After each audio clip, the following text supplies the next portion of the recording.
সুপ্রিয় দর্শক, মির্জা ফখরুল ইসলাম বাংলাদেশ জাতীয়তাবাদী দল বিএনপির একদম প্রভাবশালী বাংলাদেশের রাজনীতিবিদ। আজকের এই ভিডিওতে আমরা মির্জা ফখরুল ইসলাম আলমগীরের মেয়ে সম্পর্কে জানবো, তাই পুরো খবরটি বিস্তারিত জানতে ভিডিওটি না টেনে শেষ পর্যন্ত দেখতে থাকুন।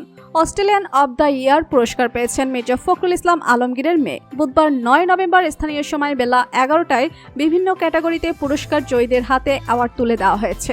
তিনি আগামী বছর 25 জানুয়ারি জাতীয় পুরস্কার ঘোষণার দিন অন্যান্য রাজ্য এবং অঞ্চলের পুরস্কার প্রাপ্তদের সঙ্গে ফাইনালিস্ট হিসেবে যোগদান করবেন। বিএনপির মিডিয়া সেলের সদস্য খায়রুল কবির খান এই বিষয়টি নিশ্চিত করেছেন।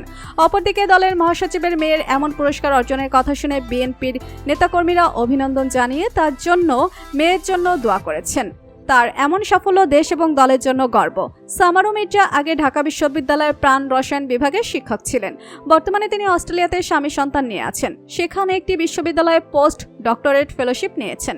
পেশায় চিকিৎসা বিজ্ঞানী মেয়ের আন্তর্জাতিক পুরস্কার পরিমণ্ডলে অ্যাওয়ার্ডের জন্য মনোনীত হওয়ায় অনেক খুশি হয়েছেন মির্জা ফখরুল ইসলাম। মেয়ের ব্যাপারে মির্জা ফখরুল ইসলাম বলেন, ছোটবেলা থেকে আমার মেয়ে লেখাপড়া এবং অন্যান্য কাজের প্রতি অনেক মনোযোগী। তার এমন পুরস্কার অর্জন পিতা হিসেবে আমার জন্য গর্বের বিষয়। ডক্টর সামারু মির্জা অস্ট্রেলিয়ার ক্যামেরায় সাংস্কৃতিক ও ভাষাগতভাবে বৈচিত্র্যপূর্ণ বিভিন্ন জনগোষ্ঠীর মধ্যে স্বেচ্ছাসেবী হিসেবে কাজ করেছেন। পরবর্তীতে বিভিন্ন জাতি ধর্ম বর্ণের নারীদের নানা চ্যালেঞ্জ মোকাবেলা করে আত্মবিশ্বাসী হতে পারে সেজন্য 2017 সালে তিনি সহ-প্রতিষ্ঠাতা হিসেবে সীতারাস স্টোরি নামে একটি সংগঠন প্রতিষ্ঠা করেন।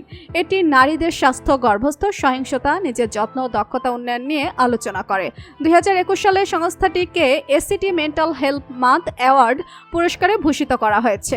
তো বন্ধুরা, জনপ্রিয় রাজনীতিবিদ মির্জা ফখরুল ইসলাম আলমগীরকে আপনার কেমন লাগে জানিয়ে দিন কমেন্ট করে। আর ভিডিওটি ভালো লেগে থাকলে একটি লাইক দিয়ে চ্যানেলটি সাবস্ক্রাইব করুন। ধন্যবাদ।